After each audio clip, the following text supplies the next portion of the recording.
Gyananjana Sharakaya Shakshurumiritam Yena Tasme Shri Gurave Namah Gaurave Gaurachandraya Radhikaye Tadaraye Krishnaya Krishna Bhaktaya Tad Bhaktaya Namo Namoha.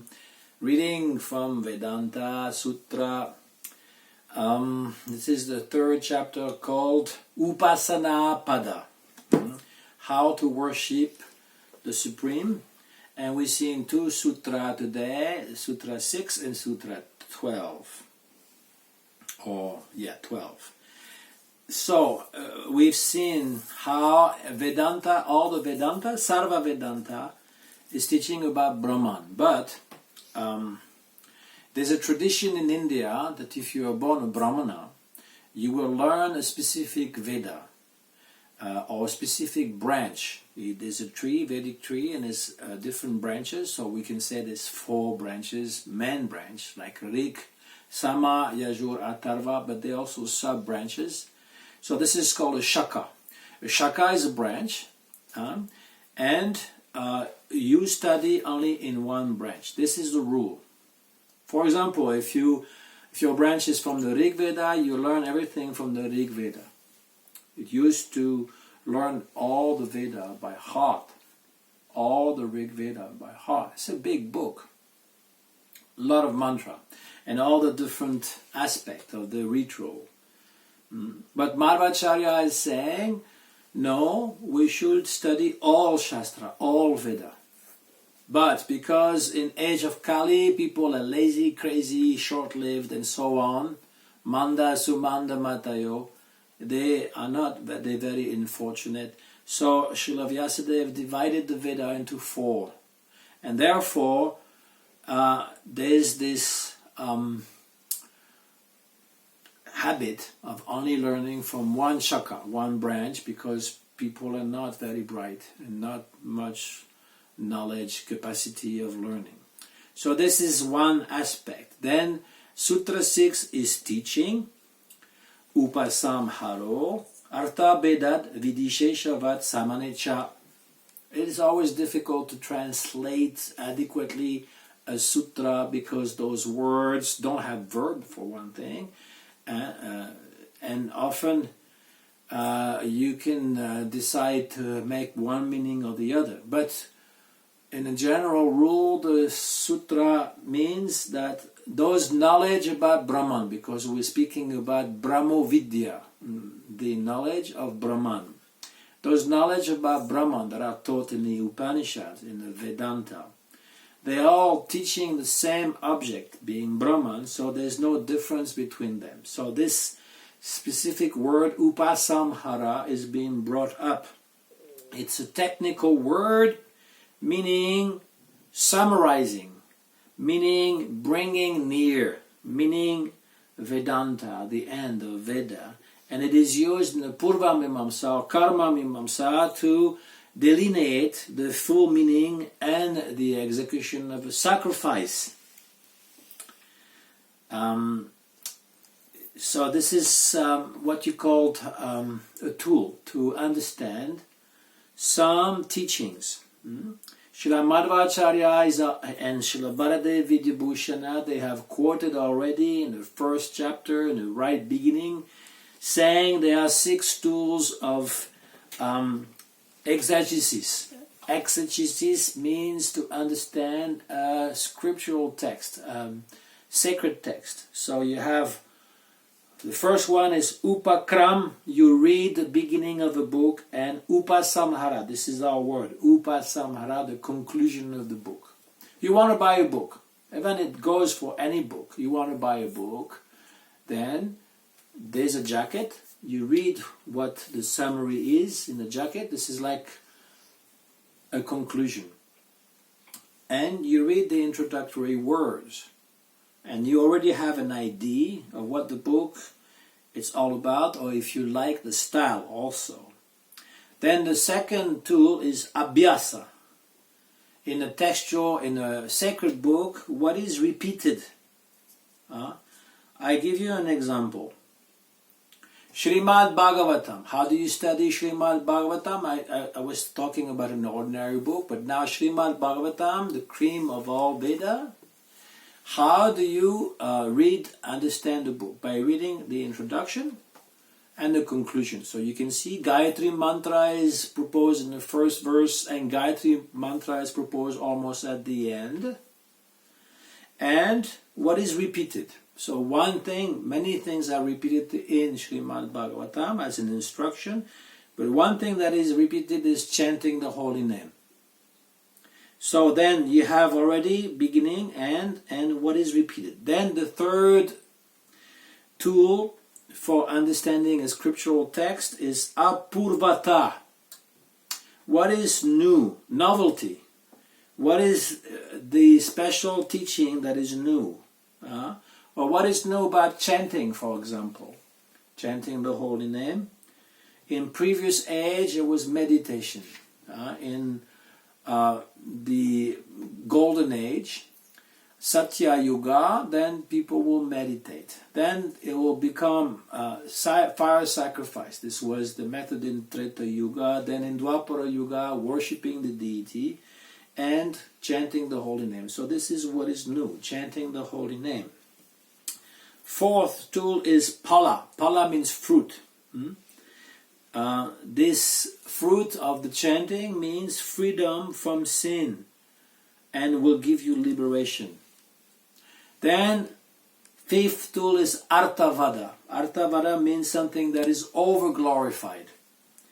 So for the chanting of the holy name, it is said that someone who was born a dog eater, he can perform the Vedic sacrifice if he only chants once the holy name, or if he chants regularly the holy name. This is artavada.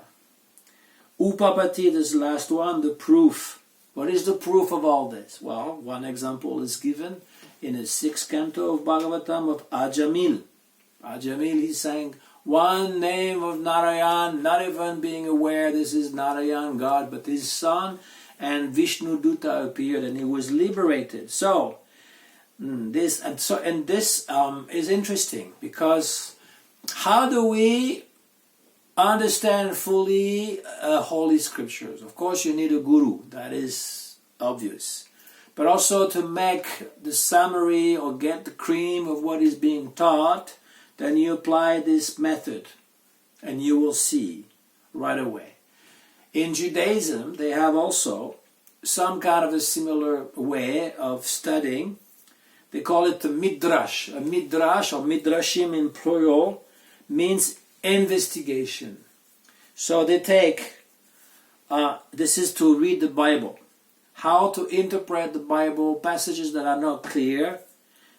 You take a word, a phrase, a passage, even a letter, and you try to see the correspondence in different other instances in the Bible. For example, we speak about how Abraham has done some sacrifice to offer his son, Isaac. So you see how this word, meaning sacrifice, appears in different places of the Bible. And then what they do is stringing together some letters or some words. They string it like a necklace. They string it together. This is called a midrash.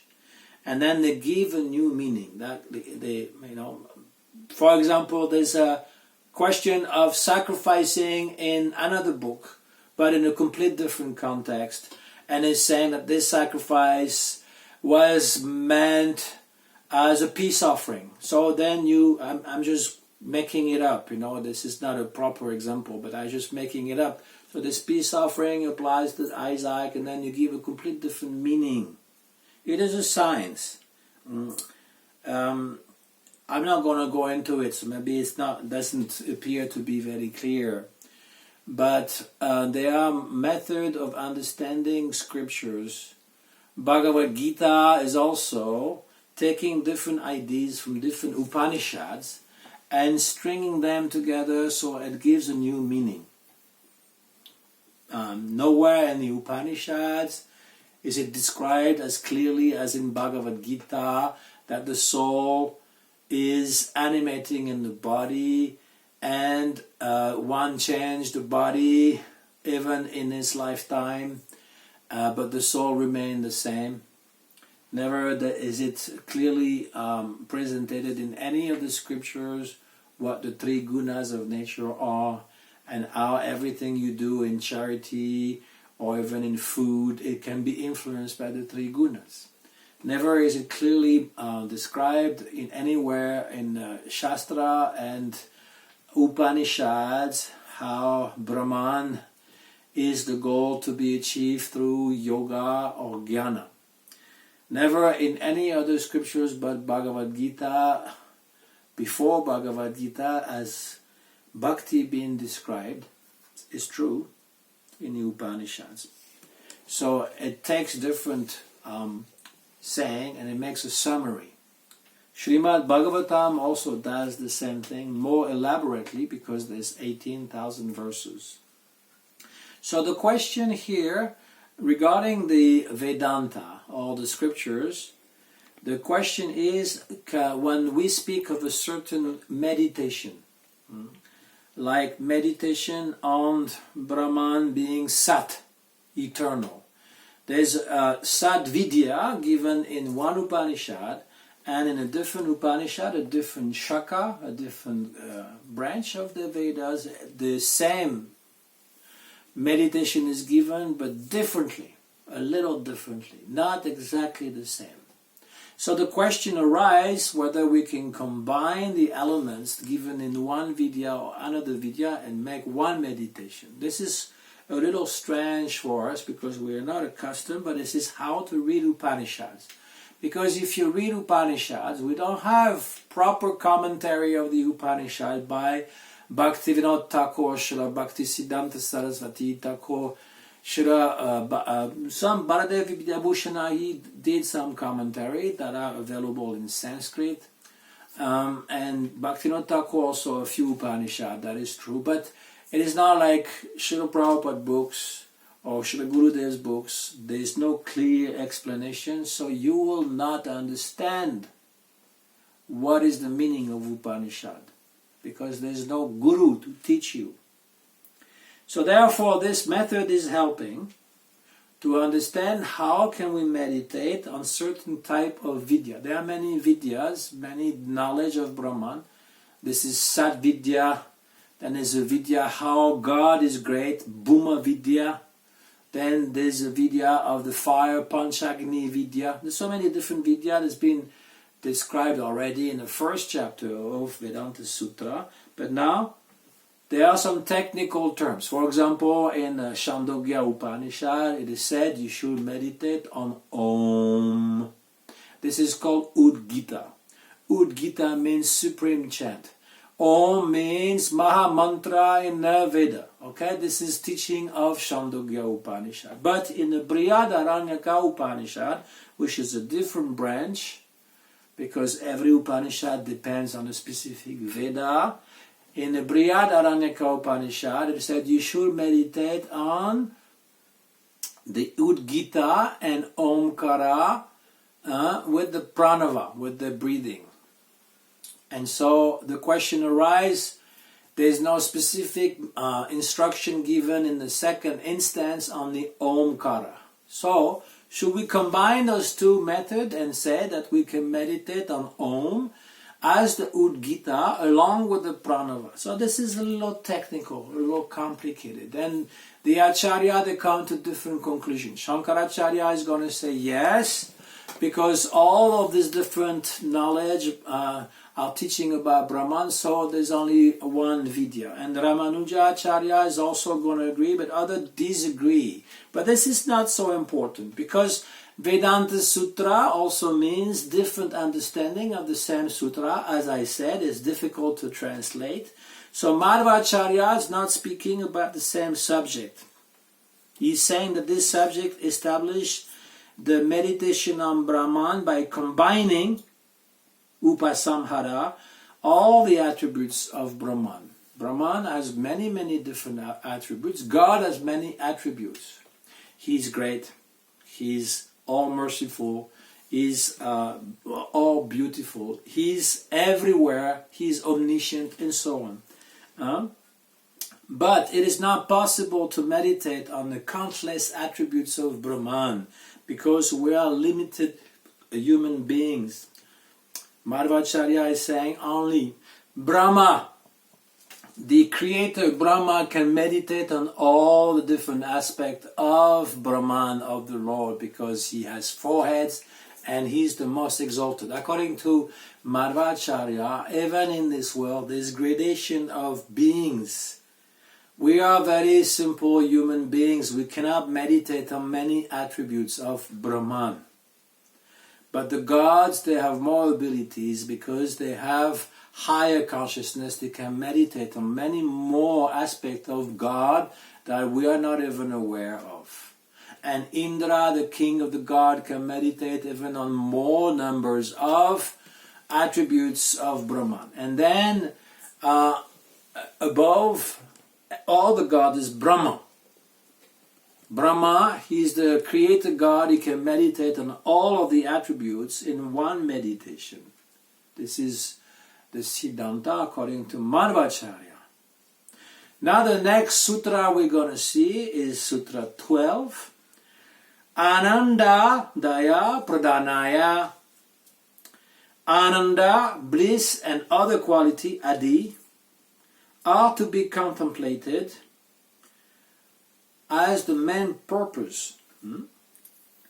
We've seen already in the first chapter, Ananda, Mayo, Abhyasat. Abhyasat, we've seen this word, Abhyasa, repetition. Because there's repetition of Ananda in the Upanishad, therefore Ananda defines Brahman. Shankaracharya is giving the same kind of commentary, saying there are attributes which define Brahman as it is really, nirvishesha. What are the qualities? Satyam, Jnanam, Anantam. This is from the Taittiriya Upanishad. Brahman is truth, it's Chit or Ananda, Jnanam, and Anantam, unlimited.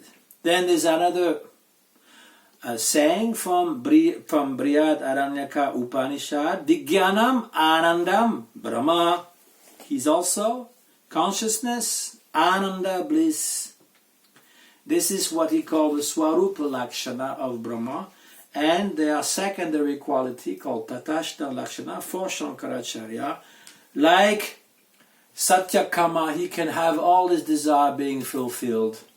And Aishwarya, he's the Lord of everything. He considered this inferior qualities which are not important, only for meditation. Because Shankaracharya is always making this difference between a higher Brahman and a lower Brahman. A higher Brahman that cannot be represented and is free from any qualities, nirguna, nirvishesha. And lower Brahman who is understood by the qualities. But this is a clear contradiction, my friend. Because if you say that Brahman as it is described by Satyam, Jnanam, Anandam, or Vijnanam, Anandam, those are qualities too. How can Nirvishesha Brahman be described as Satyam, Jnanam, Anandam, or Ananda, Satchitananda? How can it be described as such? And if you say that those qualities are Saguna Brahma to describe what the Nirguna Brahma is, ultimately he has no qualities. Therefore, why do you make a distinction between this quality and this other quality? Why not is Aishwarya? Why not is beauty? Aishwarya Sarva. This is Shri Vishnu Purana. Aishwaryasa samagrasya viryasya yashaya shriya jnana viragyaya shiva shana bhagam itinganam. What is Bhagavan? Bhagavan has his main qualities. Aishwarya, he is the Lord of everything. Virya, he has strength. And Shri, he is very famous. And he's fully renounced, fully opulent. These are the Aishwarya. So Ramanujacharya is saying, well, all of those qualities describe Brahman.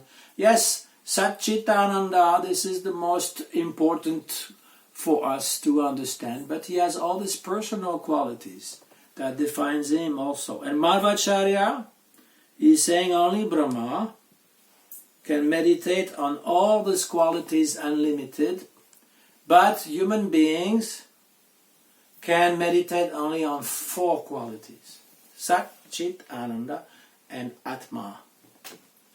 Paramatma is Sat, Chit, Ananda. Also the soul is Sat, Chit, Ananda. Sat, eternal; Chit, fully knowledgeable; and Ananda, bliss.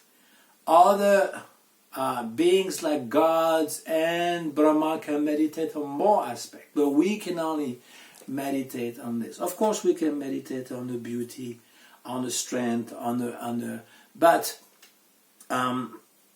this is a different meditation. This is also the Ananda aspect. His beauty is part of Ananda. This is like a general term. When we speak of Ananda, we devotees thinking of Krishna. Krishna is the source of all Ananda, not Brahma. Brahmananda, this is impersonal bliss. This doesn't have much rasa. Krishna is rasika shikha. So this is a little abstract. I'm making a summary just to understand how to meditate, to begin the meditation. First of all, there are many, many qualities, but we can summarize it to Sat, Chit, Ananda. Panchakalpa tarubhyacha kripa sindhu bhyaivacha patitaram pavanebhyo vaishnavibhyo namo namaha.